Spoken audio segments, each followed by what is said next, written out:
everybody. Honza, we're live. Welcome to the webinar with Jan Mühlfeit, Jan Mühlfeit. Guys, I'm Blake Whitman, I'm the CEO of Good Call. Today we're going to be talking in detail about Jan's experience with people and leadership, positive leadership specifically. We'll talk about his new book that will be out in a few weeks and other interesting stories about him, his life and his experience. I want to make sure that everybody can hear okay and see okay. We should have the Recruitment Academy logo. Is everybody okay online? You can write if you're okay. Oh, it looks like it works. All good. Yeah.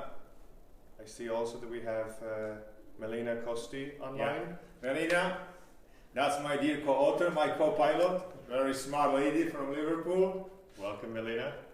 Unfortunately, because of the technical reason, she cannot speak, but anyway, she's on the webinar. Yes, that's also nice to have her though. Melina, thanks a lot, and feel free for anybody to ask some questions. We'll try and take a few from the audience that are relevant at the time or that we can take with regard to the time.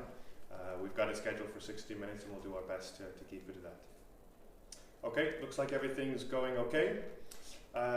I'd like to maybe just do a brief intro to Honza for those of you who don't know him as well as others. For somebody like Melina, obviously this will be a lot of information that you know and have heard probably hundreds of times, but I think it's important to know what Honza has done in his career because it's very impressive.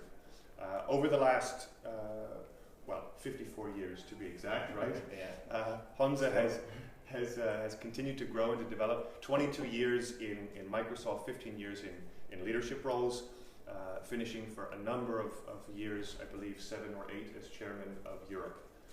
He's also a lecturer at Harvard, INSEAD, Cambridge. You might have heard of those levels of higher institution, quite impressive. And of course coaching various managers, directors, CEOs, athletes, governments as well, and who can forget Miss Czech Republics. That's right.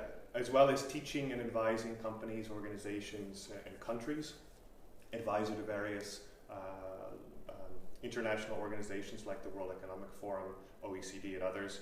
You've also probably seen him or heard about some of his interviews on CNN, CNBC, Washington Post, Huffington Post, where he has a column as well, the Wall Street Journal, to name a few. And now in Czech Republic, there's a radio show on Z called Myšlení první ligy, so first league thinking and uncovering human potential, which is a show on Czech TV.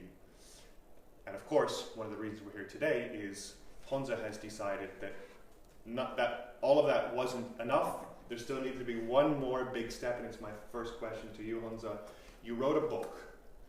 Why? Well, you know, I spent really 22 great years in Microsoft. Last job was chairman for Europe, and what I realized that, you know, there's a lot of discussion that we are wasting, you know, natural resources, energy, and etc. But the main resource we are really wasting is humans, okay? Because the whole model is based on improving weaknesses and working on your weaknesses. And thankfully, almost 20 years ago, I met Gallup, and they've got this fantastic tool, Strengths Finder.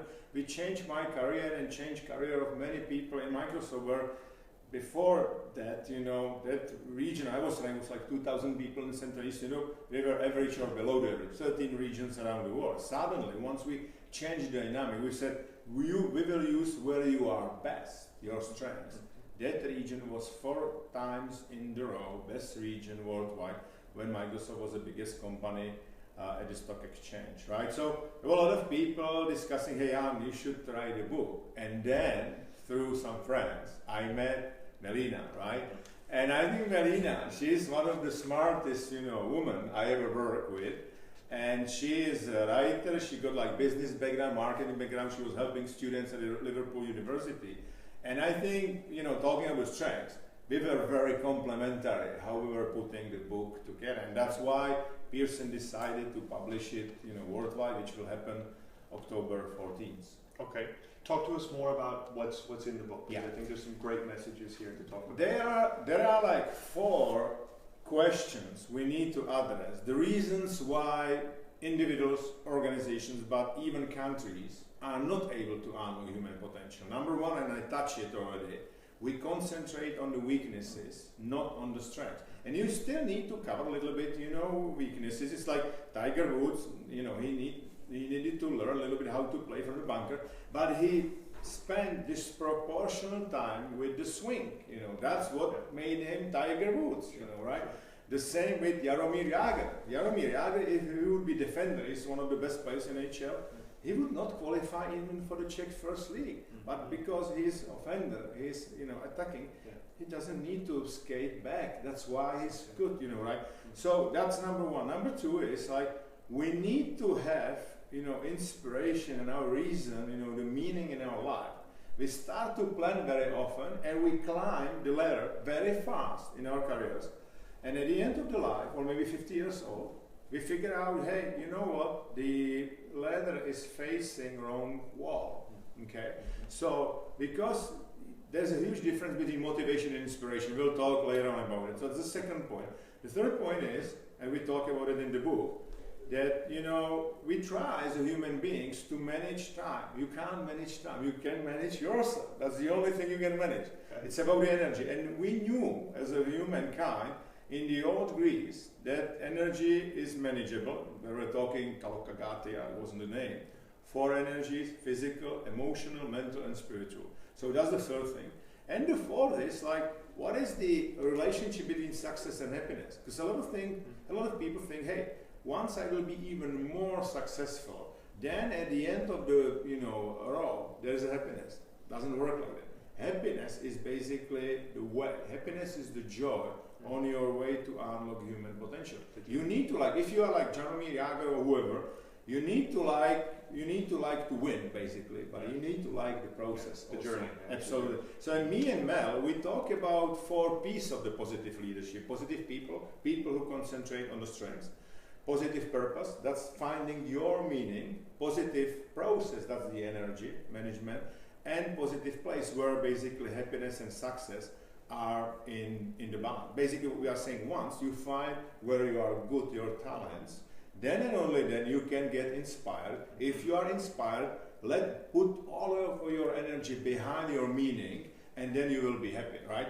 We are not talking funny enough in the book about the performance, because we believe that performance is like the outcome of those 4. And once you do those 4, performance will come, and whether it's company or in the school, it doesn't matter.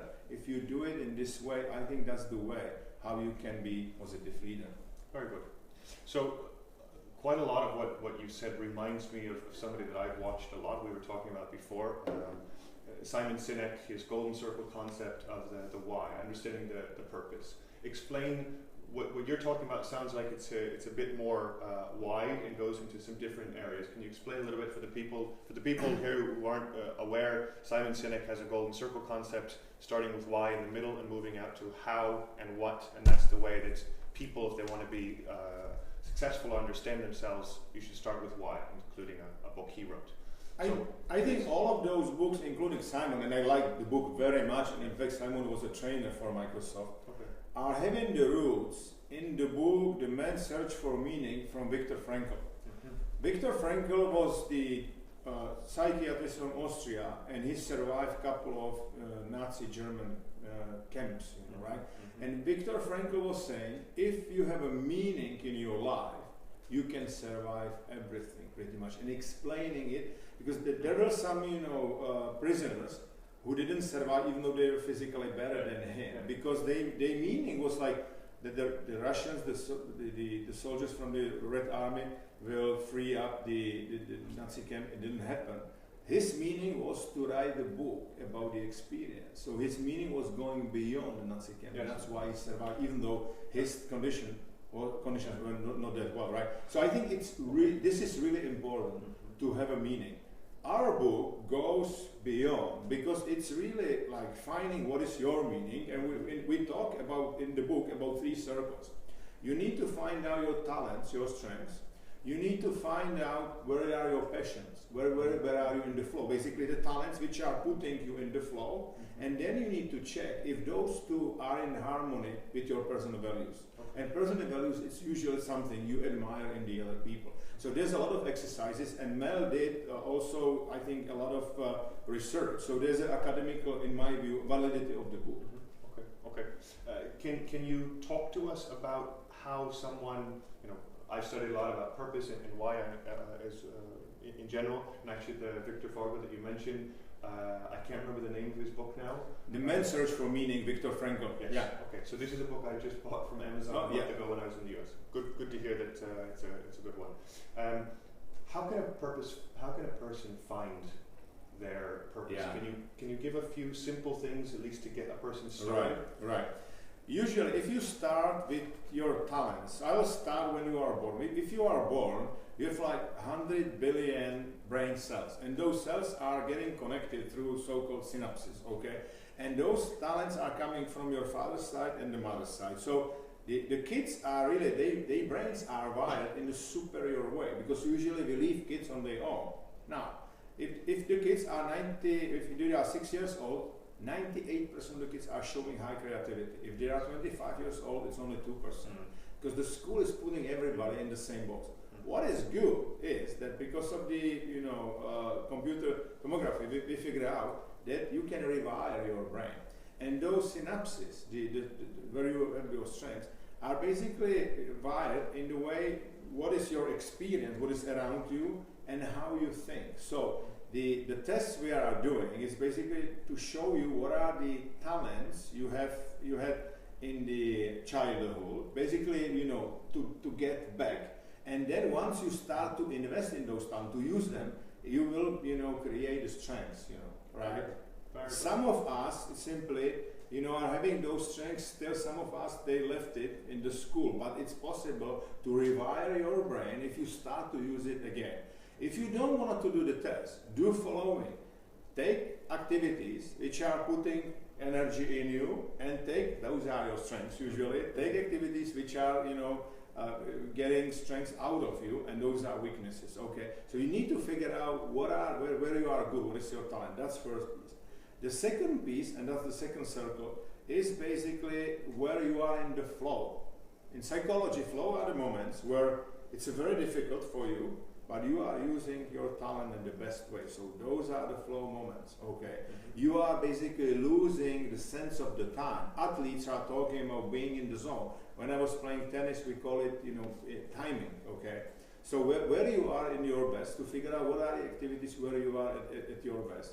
And then the third circle is the values, and I talk about it. And it's basically our values are usually things which we admire in the other people. So you take 5 people and you take one thing in each and every person, and those are like your personal values. And where those 3 circles are overlapping, that's basically your meaning, your karma, your calling. In the US, we call it calling, and that's your fire. The problem, Blake, in the schools today is, and even in the workplaces, we are teaching what is around people, but we are not teaching what is inside us. Yes. And everything I coach now, Olympic Games winner David Svoboda in the pentathlon. It's 10% athlete, 90% the brain, the mental, the mental power, mental activity, right? And unfortunately, we are not teaching people. And if you don't understand who you are as a leader, you cannot understand other people. So you need to lead yourself first, have a meaning, have a flow, personal values, and then you are able to lead other people. Is it realistic to think that an education system could take such an individual approach to people, to kids, to help them find their individual calling and purposes? Is that interestingly enough, when I was living in Munich and when I started to do the Strengths Finder and Gallup almost 20 years ago, my daughter, she was 4 and she was in the Bavarian International School. Her teacher, Birgit Ertel, that's the name of the lady, we are still friends, she was very tough with the kids. But for some reason, kids loved her absolutely. And one evening I asked her, why do they love you even though you are so tough? She said, yeah, every child is a genius. You need to figure out where. So we started to talk, and she was doing the same thing with the kids what I was doing with the adults. So we exchanged the notes. Okay.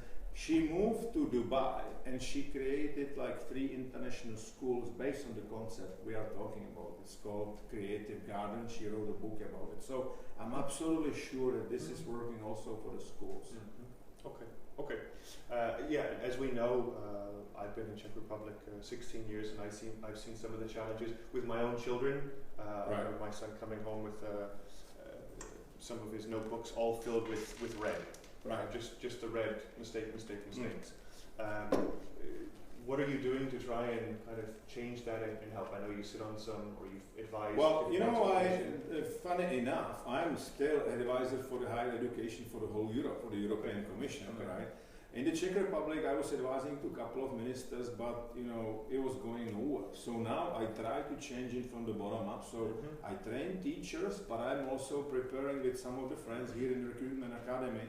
We are preparing the course for the kids, basically based on some other Gallup tools, you know, and our methodology. Because I mean, my courses are attended by the kids like you know, 15, 17 years old, and exactly they are like deciding what kind of university they should study. You know, they are at the crossroad, right? And this information is very helpful because, as I said, more you understand who you are, better you are, and there's the same in the sport. The guy like the tennis players, who cannot understand, you know, who they are. They cannot understand the rival, the other guy. You know, right? So. Okay, now into the book a little bit more. So it's called The Positive Leader. Right. It comes out in October, and in it you talk about the 4 major areas that we just discussed around around strengths and weaknesses, around finding your mission, your energy, and finding happiness on the journey to success. When it comes to energy, you know Deepak Chopra quite well. Absolutely, We use him even at Microsoft, and I was, you know, moderating him a couple of times. Absolutely. So I 2 years ago I saw Deepak in Prague. It was an unbelievable experience for me, and I'd like to hear how you've used some of his ideas on energy into one of the concepts around energy and into the book.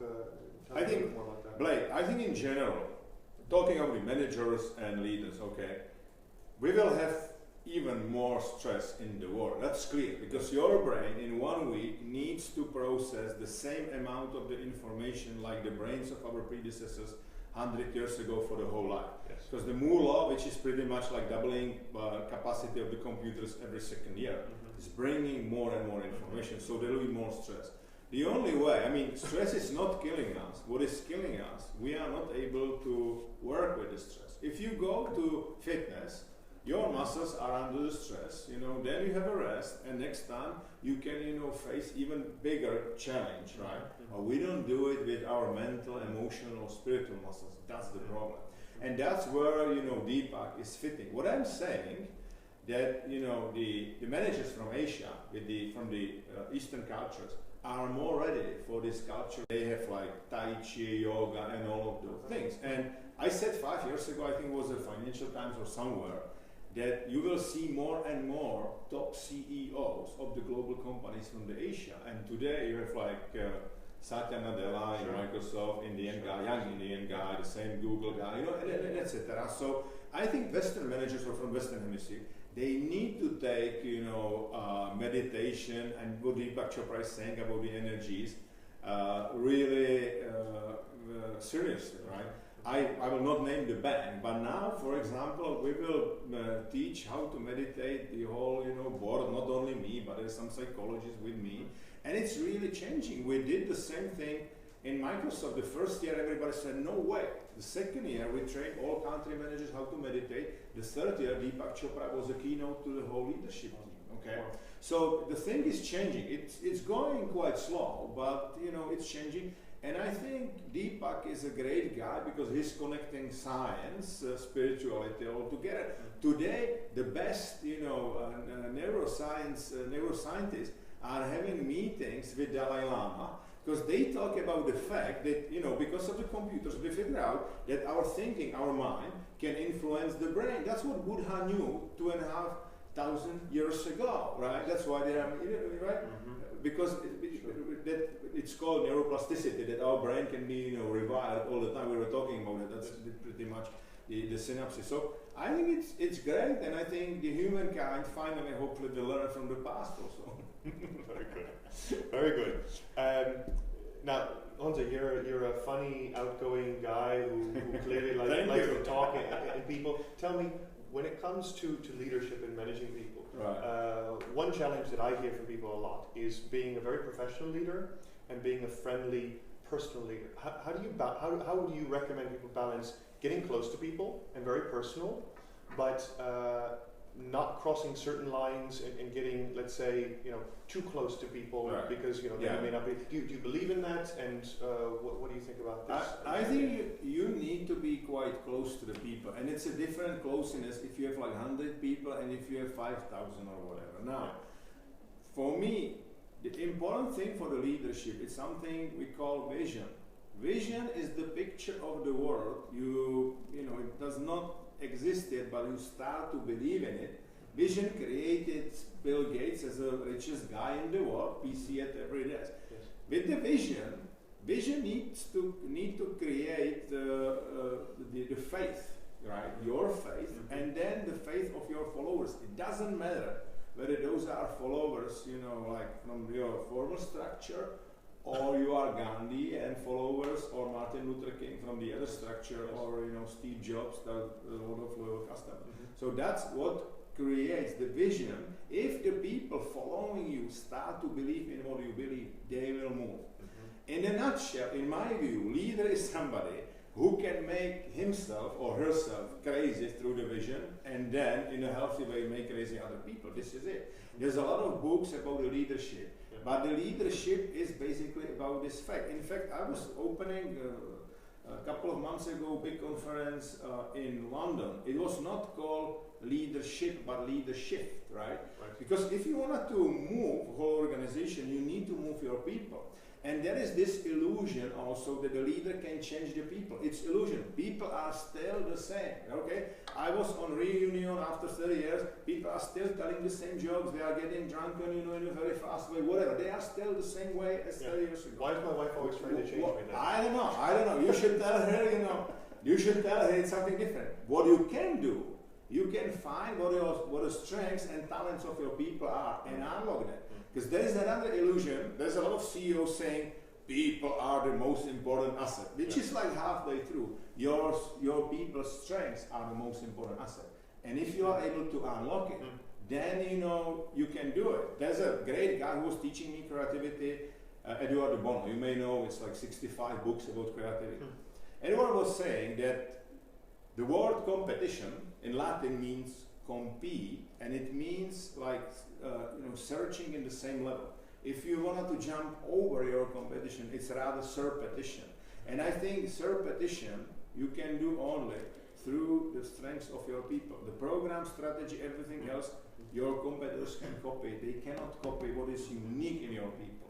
And you can move people only if they play at their best, if they use their strengths, their talents. Because if they are in the comfort zone, doing just what is their weakness, there's no way to improve and move. Now, I agree with you that you can't change people, and I'm joking. My wife knows that she can't change me, and I can't change her. My wife, she thinks the same way. But here's my question: can I change if I want to change myself? So she can't change me, I can't change you. Right. But if I want to change, can I change? Do people change if they want to? I will start a little bit broader. When I was traveling with Bill Gates, I asked him, how can I build like world-class organization? He was saying, you need to have 10 people which are the best in the field, and the best people will bring another best people. He was like saying, A people will bring you another A people. B people will create C organization, right? And I changed it a little bit, and what I'm telling to the people, if you want to have like Premier League thinking, you have it, you think that you belong to the Premier League. Your mental field is there, right? It's not like, there's a lot of people saying, I will do startup only in Czech Republic. That's not good thinking for me. You need to be global startup. There's nothing else, okay? If you have this thinking of a Premier League, you may go sometimes to the second league, sure, but your Premier League thinking will elevate you back. It's all about the mental power and your belief. And if you think that you belong to the division, you may end up in the regional competition. It is about your brain, about your mental capacity, about your mental power, what you can imagine. I'm the guy. I was like, living for 20 years in the village. I almost didn't finish, university. Then I was advising to Prince Charles and European Commission what they should do. My first job was I was a gatekeeper at the college, right? Yeah. And then I was advising to the richest guy in the world what to do with the money, So I never got kind of, maintenance in my thinking. And that's what I also recommend to the people, whether they are athletes or whether they are people from the business. So to answer your question, whether you can change, I think you need to use what is best in you. Yes. And a lot of people, because they are not using their strengths and their talents, they have limited, thinking what they can do. And the other thing is, Blake, and it's true, that our brain and how society works, we are not set up for success, and innovation and so on. We rather looking what is dangerous, or we try to make sure we are not making mistakes and etc. Because what was the first priority for the humankind? Survival. So it's somehow genetically in the brain, and even your parents are play it safe, Sure. It's good for sure, but then you need to look what is best in you, and I think we need to change that model. According to Gallup, there's only 17% people worldwide who are really using their potential, their talents. 83% of those people are going to work just for the money. And that's not good. It's not good. Okay, but it's also good to know that if I want to, I can change myself. So what you're saying in effect is I need to talk the talk and then walk the walk. There is one guy who endorsed the book. Obviously, Deepak will be on the cover. Yeah. The other guy who is the author of the book, first book is Inner Game of Tennis. Tim Galloway, a friend of mine. Yes. He talks in that book, and then he wrote Inner Game of Golf, Inner Game of Work. He talks about me. Okay, one me is like the external I talk to. The other me is like my internal dialogue. And if the dialogue is like, okay, maybe I made some mistake, fine, I learn and I move on. That's perfectly okay if you criticize yourself for one event. Yeah. But if it's like, I'm idiot, I'm not gonna to do it, whatever, then it's basically, that's the heritage for you, and that's bad. I'm also, if you coach your kids, you should, criticize them for the event and basically split your child from the event, basically, and from the activity, and say this was not good, whatever, and the reason. But you should never ever tell them, hey, you are hopeless. There's no way you can succeed, because that can create a future for your child. Absolutely, absolutely. Yeah, it's a very good advice around kids. One thing that I hear a lot is criticizing or talking about the action, not the person. Right? So saying what you did is not good. Exactly, but it's even better in this way. Yeah. Yes. Okay. A question about the challenge with people and being happy.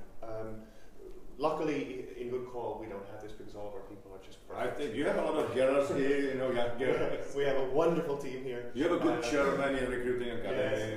Yes, of course, this guy who... it looks like, looks like the cult of personality, yeah. But talk to me about what do we do with people who don't want to work as hard? People who we just see, look, they're not performing. At what point do you say, look, I don't see your strengths here, and kind of manage them out of the business? There is this old saying that you can climb Mount Everest from the different angles, okay? Yeah. Which means that you can do the same job with the different strengths. I'm now, in fact, coaching in one of the big banks somebody, and I talked to his boss, and I said, the guy got different set of the strengths, and I think he can do job a little bit differently if provided you change a little bit JD, job description, and they agreed to do it. I was perfectly okay. Very often, you are able to spot where the things are good, because once people are using their strengths and talents, they are not only economically better and they are successful, they are more productive, but they are also happier and they are actively engaged, which means that they are engaged even though you are not there, right? Yes, so they are working really hard, even if they are not seen by the boss. Okay. In your move to create this award-winning Central European Microsoft, you mentioned that you inherited 2,000 people. Yes. Was during that transformation to build the A team and the award-winning, how much attrition did you have? I mean, how many people did you say, look, these are not the A players, because, as you said, you inherited average people, you brought them up to A players, but how many people did you have to say, look, this is not the right, and I can't change the job description? Did that happen? There were very few, I would say less than 1%. And I tell you why, because there's another illusion that if you wanted to create superstar team, you need to have superstars. It's not true. You need to have solid players, okay, few superstars, because we are complementary. Blake, your strengths are my weaknesses, and the other way around. So we can be complementary team. Yes. Remember, in '98, the Czech, ice hockey team were good players, but nobody hoped for the medal in Nagano, absolutely, and they won because the coach put them together, inspired them. On the other hand, if you take English soccer team at the last championship, they are paid like 10-15 million pounds every year, and they were beaten by the fishermen from Iceland. Those guys are like amateur players, so it's not only about physical, body and so on, but it's also about the mental. So really, you can, I think majority of the people, if you find, if you show them the way that they can use their strengths, you can do it. Obviously, if not, then you need to say bye-bye. It happens. Yes. But the big thing, what we did, was a very easy, right? Because we did like internal campaign, and that internal campaign name was "Be More of Who You Are." Okay. Because everybody else was telling them, you need to change, you need to change, you need to change, you need to change. Be more of who you are, and that's something very different, right? Because I believe if you want to be transformational leader, you need to make sure that your people are still the same and you use best of them, okay? For the future, and I think we have it in the book, CEO would not mean only Chief Executive Officer to do the things, but also Chief Enthusiasm Officer. Yeah. And by the enthusiasm, I mean energy on one side for you and for the people in your organization, but also inspiration. So it's EI, emotional intelligence, right? Yeah. Daniel Goleman, basically. Yeah. Let's talk about this because it's a topic that always interests me. Extroverts, introverts, energy, right. CEO. Introvert CEOs. There's of course well-known people who would say, "Look, I'm an introvert. I'm a CEO." But how does one be a good, strong leader as a classic introvert for people who are in that way? Again, there's a lot of discussions, a lot of books. The only difference between introvert and extrovert is following. Introvert is taking energy from himself or herself. Extrovert from the other people, right? Yeah. This is it. Right. And now, if I take Bill Gates, Gandhi, Steve Jobs, good speakers, charismatic leaders, and they were introverts. The only thing is that extrovert like me, I'm like pumped up in the evening. I'm not, tired at all. Yeah. Introvert is, but Steve Jobs was a fantastic speaker, presenter. He learned each and every. He was like, over preparing it. If you are extrovert, you don't need to do it. But there's no need to think that the introvert cannot be like charismatic, good leader. I simply don't believe it. Right? Great. Okay. Maybe we take some questions from here. We've got. Melinda, if you'd like to add anything, actually, please feel free to make any comments. Also, as we get more details into the book. So going back to the book, then I want to talk about the journey to success, and basically the idea that it's not just being successful. There's a lot of ideas out there about I read something the other day about a nurse in a hospice. Who's talked to hundreds of thousands of people who are on their deathbeds, and everything they talk about is not the success. It's much more about the people, the connections, and everything else. Talk to me just more about what does the journey mean? What does that mean as you're successful on your journey and getting that feeling of success? It means, we are. This is again a little bit illusion that you can make yourself happy, but because we are social beings first of all. And I've seen it. Bill Gates was one of the famous guys. He was the richest guy. He started to be really happy guy when he started to distribute his money in his meaningful way to the people who really needed his money, right? He really, changed. He was like, happier. and etc. That's why, by the way, when I mentioned happier, Tal Ben-Shahar, who is teaching positive psychology at Harvard, he wrote a book, and the name of the book is not happiness, but happier, to show the process, right? So this is the way, but basically there are, like, you know, two questions. You mentioned the hospice, right?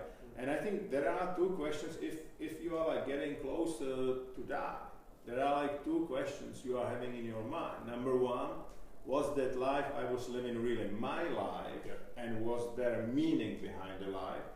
That's number one. And number two, did I help other people to do the same? There are no other, you know, questions, right? And that's why, and the book is going also in that, you know, direction a little bit, because I think for the leader it's important to figure out, hey, you know, I did something really bigger than me, and I help other people to unlock their potential, you know, so they can do something more meaningful. Because I do believe that if we, you know, help people to find what is best in them, we can create even better society, and at the end of the day, better world. Absolutely. Right? Yeah. Would you call that a default purpose for all human beings? I mean, could you argue that leading an authentic life for yourself and helping other people, absolutely, in general, that could be like absolutely. Look, I had a lesson at Imperial College in London, and there was some lady. She asked me, "Well, my boss is, you know, only putting me in the role where I can use my weaknesses. What should I do? Or who I am?" And I said, "Then unfortunately, you are living in the life of somebody else. It's not your life, because everybody is born as original. Okay, our, you know, synapses are done in original way, but then we are pushed to live as a copy. And now the world is full of the copies, but only originals are playing in the Premier League. You know, really, whatever is the Premier League, whether it's politics, art, sport, business, doesn't matter, you know, right? But, you know, something which is like breakthrough is really coming from the fact that people are good in something, not that they are not good. You know, it's like, for me, it's crazy, simply, right? To think that, hey, and when we touch the schools, Blake, if the kids, according to Gallup study, if the kids are getting 1 here or A in the US, in your country, then family tends to spend like 7% of the time on the best subject, 70% of the works on the 5 or the F, you know, right? So the kids are defined by the people who should love them most, the parents, not with what they know, but not what they don't know. That's right. That's the problem. But one of the challenges also is that in the US system, they look at your overall grade point average, right? Exactly. So if you get a number of A's in, say, math and science, but you get C's and D's in English, literature, history, then your overall grade point average will be very average. Right. Making it very difficult to get into universities. So maybe it needs a complete overhaul of the system, because as long as we keep looking at averages, that's the problem. I think is the average is the sickness of the world, because it's not, because a lot of people are saying like you should be well-rounded. It's, forgive me my French, it's all bullshit.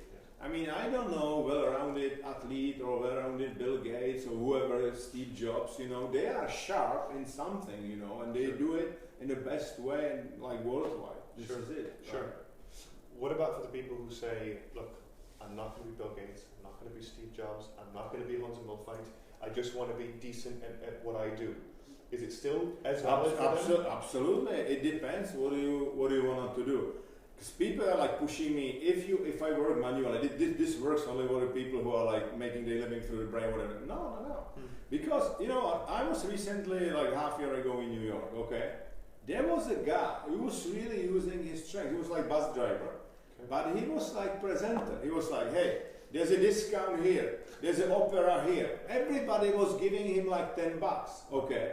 He really enjoyed it, so it depends what you take. You can say, okay, I drive still the same route, whatever. And he was like, hey, no, people are changing, you know, I really do, you know what I mean, right? So, absolutely, it depends, but, you know, it is about the fact that if you find yourself who you really are, then and only then can you be happy. That's my belief. Very nice. Here's a question here from Svetla. Do you have any mantra to stop negative thoughts? Yeah, or just that's a great question. In fact, it's absolutely fine to have from time to time negative thoughts. Okay, there are two kinds of the people not having negative thoughts: psychopaths and dead people, right? So if you have sometimes negative thought, it's absolutely fine. You are alive. You're not psychopath. Now, how to fight with it, right?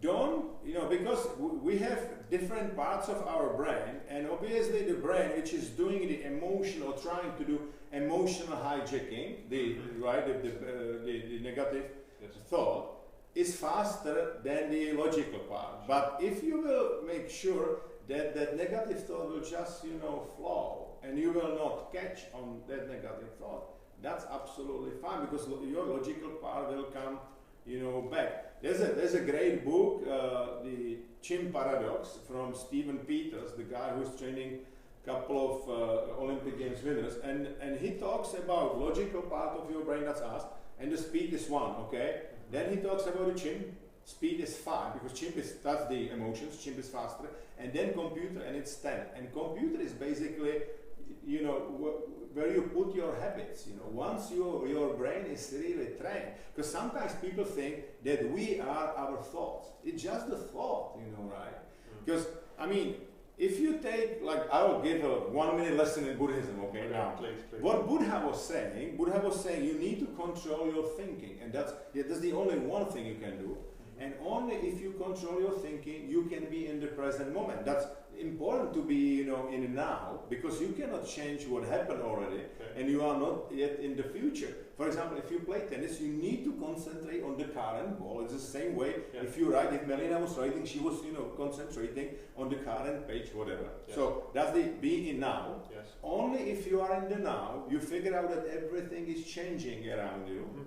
If you figure out that everything is changing around you, then you are not attached to anything, basically, because everything is changing. And if you are not attached to anything, you like yourself and you like other people. Right? Okay. So it's a very important, because it was there already. Unfortunately, as I said, we are very early learning from the past. So if you are not attached to that, thought, and it's not easy to do it, then it's absolutely fine. So that's one technique. The other technique is meditation. Because meditation, in a nutshell, guys, is strengthening the logical part of the brain, so you can have bigger control over the chimp, basically, right?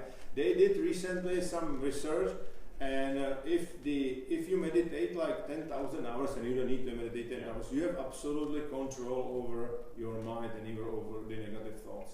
Not all at once, right? No.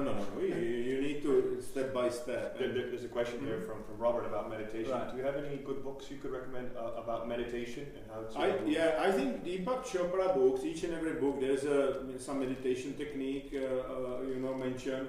What I use personally, I used to do like counting or mantras and stuff like that. What I do now, I just follow my breath, because if you follow each and every breath, you are in the present moment, and then I can switch off my brain pretty much, and I feel really, it's like I have much more energy because of the meditation, and I think it's very hard now for my emotional part to do this, hijack, the emotional hijacking. Sometimes it happens, it's everybody, but in the normal situation, and then the other technique I would like to encourage you to do, and I think it's even in the book, it's the act of gratitude, basically, because again, our brain is trained to look only what is wrong. So for example, if Black would have 8 good clients today and 1 guy was saying no,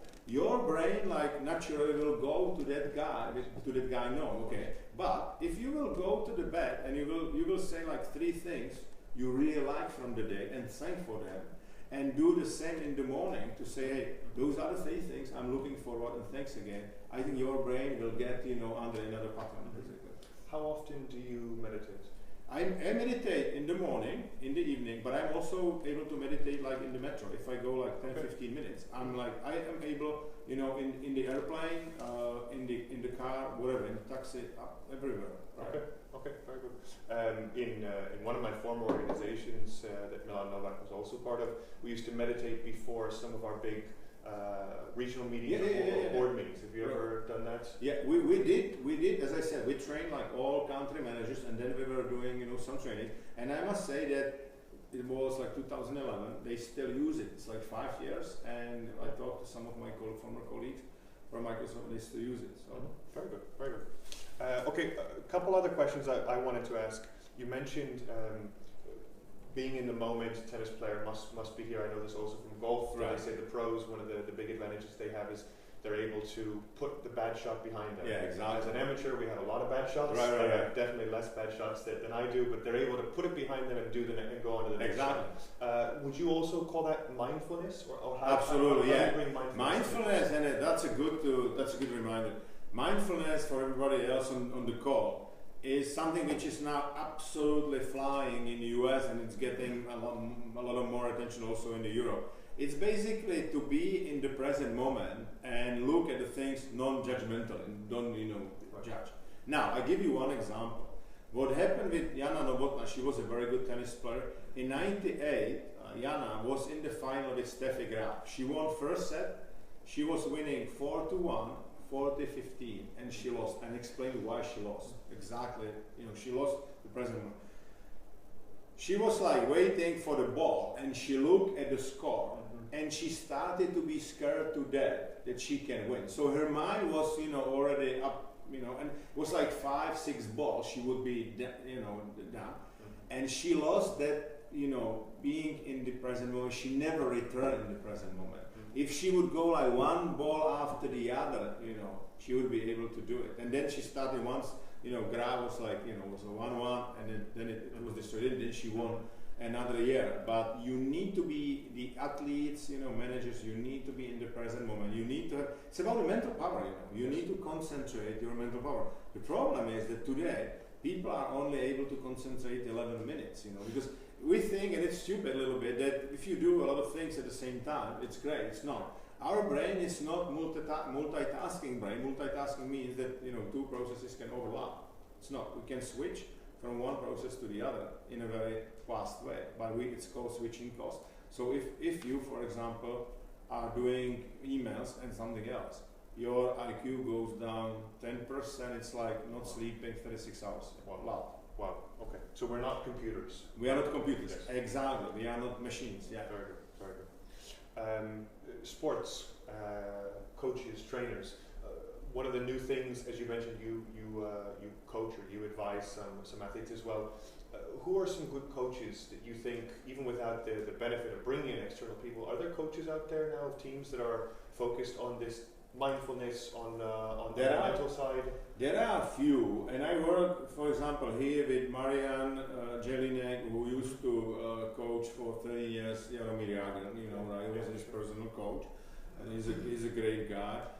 Juan Cotto is my friend in UK. She is coaching Joanna Konto. She was like second 100, in last year. She's like 21 now. She was in Australian Open in semi-final. So, and it's all mental coaching, right? So I believe in those things. I coach, as I mentioned, David Svoboda, the Olympic Games winner in pentathlon in London, right? Because those champions, even with David, when I started to coach him, it's clear that his talents and strengths, like strategy, maximize, which means maximum quality from him, but also from the overall team, responsible guy, sorry. It's like the brain is switching from one part to the other. I think you were multitasking there. I must say that Blake speaks Czech also, so he understood us. Pozor, yeah. Attention, yeah. So it's really like creating. I created for Rio, for David, small mantra from his strengths, like to figure out. Unfortunately, he was injured with his knee. Yes. But still, he was number 9 in Rio, which is pretty good result. So there's a lot of good things happening in business and in sport, and I think they are coming close to each other.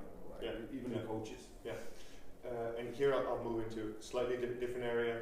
What is the difference between coaching and advising an athlete, a business person, and a Miss Czech Republic contestant? You will be surprised, not a huge difference, because whatever you do, it's 10% about the subject you do, and 90% about the mindset, right? the issue, I will start with the last one. The issue with the beauty queens is following.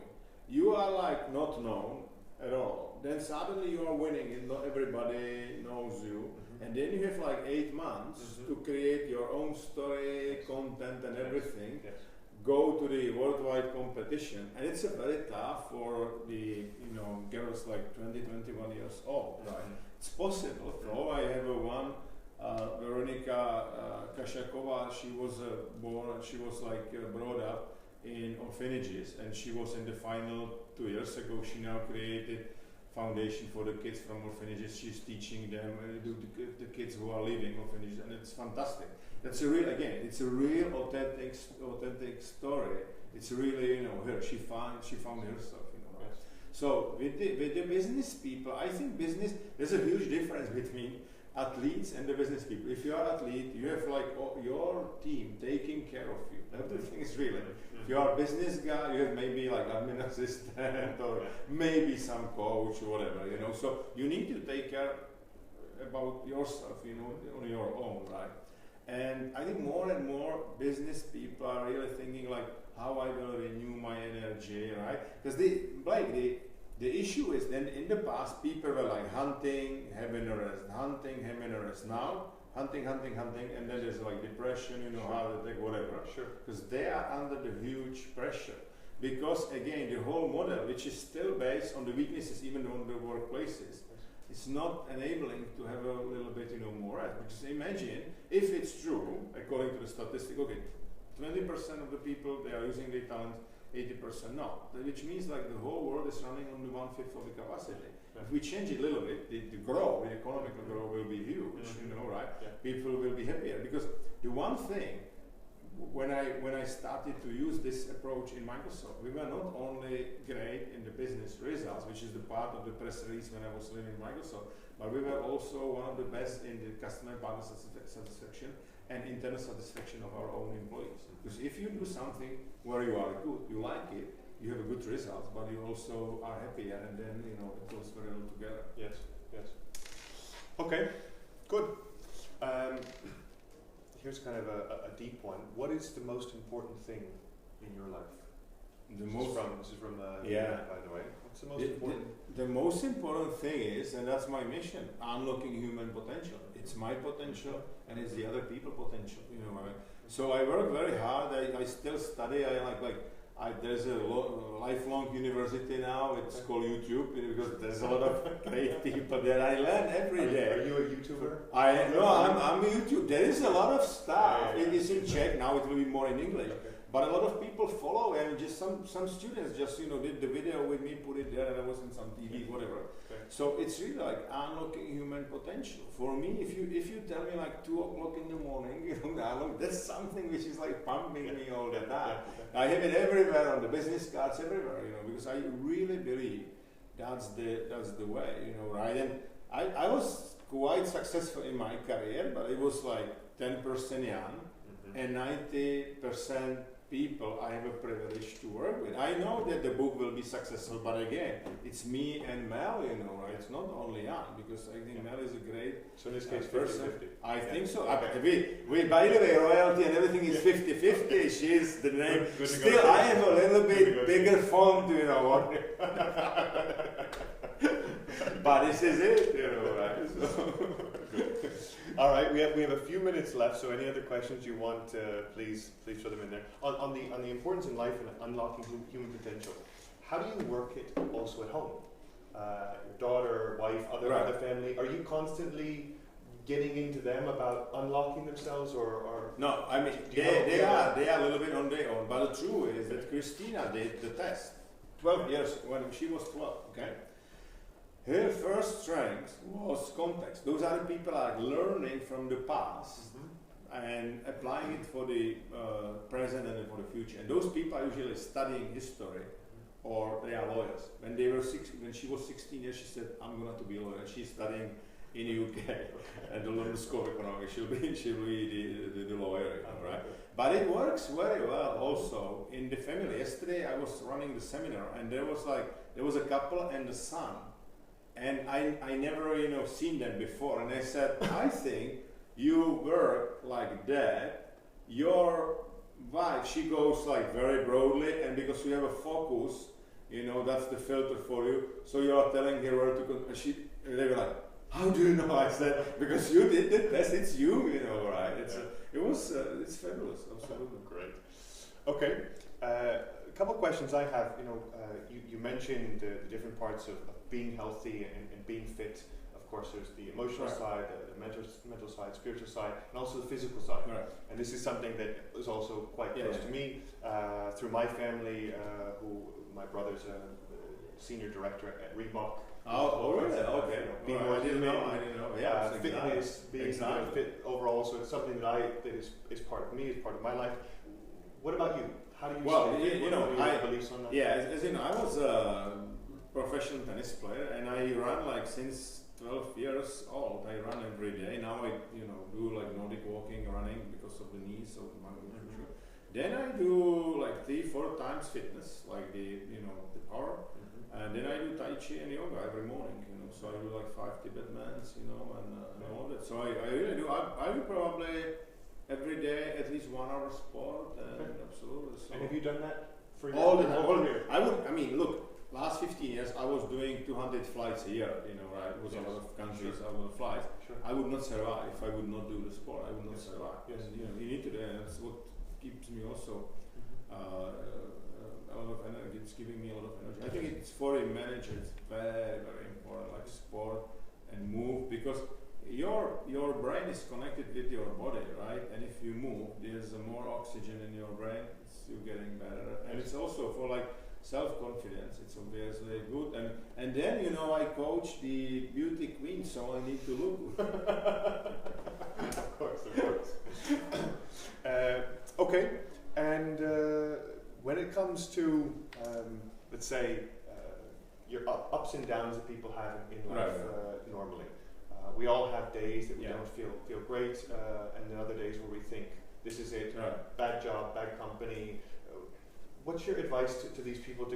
My advice, you need to find your hero for those shitty days, okay? My hero is Nick Vujicic. Is the guy, he's on YouTube, there's a lot of books with Nick. Nick was born without the legs and the arms, basically. And I met him because of I knew him because of the World Economic Forum. And he's fantastic guy. He's traveling the world, he's helping people on the drugs, you know, the bulimic girls and so on. And it's fantastic because it sometimes like, oh shit, you know, it makes no sense. But it's happening on me, you know. Yeah. I watch Nick and I'm like, no, he's a great guy. I do it, you know, and this is it. So find, you know, somebody. And I work for 18 years. I'm in the supervisory board of Barriere, which is like the foundation for the disabled people. So I work with a lot of people in wheelchair, you know, and it's fascinating, those stories. It's inspiring me a lot. There's one other question here that kind of goes along with something that I wanted to ask about it in a little bit on your journey and your adventure to where you are today. 20 years ago or 30 years ago, talk to me about who was Jan Mühlfeit back then. 30 years ago, my life was like one big disco and one big drinking and everything. Really, I mean, I'm an honest guy. I used to have a good, like, you know, ratings, fine, but other than that, I was really like a lot, right? You were having those fun. Absolutely. But then, you know, 26 years ago, I started to work with the Czech startups, and then I moved to Microsoft and I really started to work on, you know, me. And the fact is, I did some interview in '94, and I said, I wanted to be 10 years from now one of the best managers in Europe. And in fact, I was one of the managers in the world at that time because of the thing which we achieved, you know. And that was fantastic. But again, what changed probably 20 years ago, I thought, okay, I do it, you know, on my own. Maybe some people will help me. But then, after 5-6 years, I realized, hey, it's all about the people. I need to work with the people. I need to make sure that they are using their strengths. And I applied pretty much what I was doing with me. Yes. I applied to the other people. And I have Goran Radman, after he left, you know, Microsoft, he was a general manager for the Croatian TV. I have Olga Dergunova, she's working for the Russian president directly, you know, and a couple of other guys who are really top guys even after the Microsoft. Right? Okay. And this brings me to my final question, unless there's some more from the audience.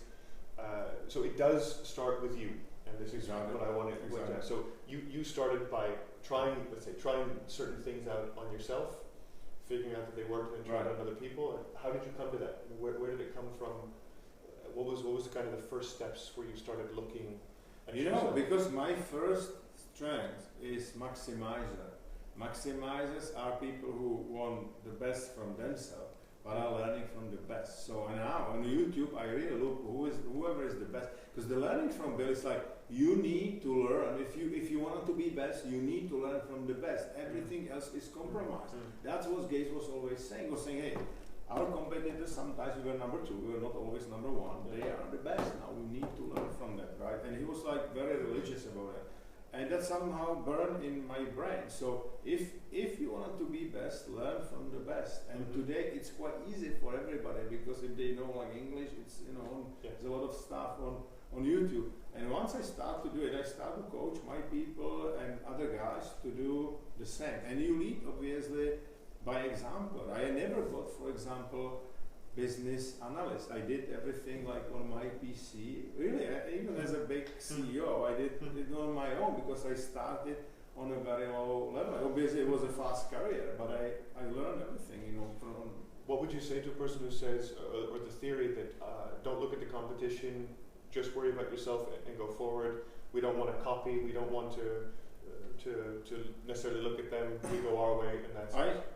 I think today you need to watch a little bit what is going around, but go your way. If you are too much stressed by your competitors, right? Because look, if you are like playing tennis, and if you understand who you are, what are your skills, what is your mental capacity, then and only then you can understand the other guy. But if you go to the match and say, I want to do only 3 games or 4 games, come on, right? So you need to make sure that your mind is set up. It's really, what is your mental field? If your mental field is only the village you were born, you will never be the global player, right? This is it. And I know it's easy to say it, right? But that's how it works, because everything is first, born in your brain, in the vision, and then it's happening in the real life. See it in your mind. Exactly. It comes to reality.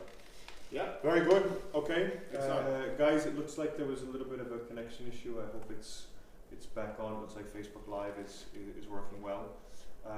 Honza, any final comments that you'd like to mention to the people? Any final bits of advice that you'd like to give? I know we went over quite a lot. So. I would finish by, that's kind of my mantra, Rational people are usually right, but only crazy people are changing the world. So let's go and change the world together. Very good. Honza, thank you very much for your time. The Positive Leader comes out from Pearson's, pretty impressive publisher, I have to say, in a few weeks. Thanks for talking about it, and thanks for everybody for being on. Thank you, guys. Bye. Bye.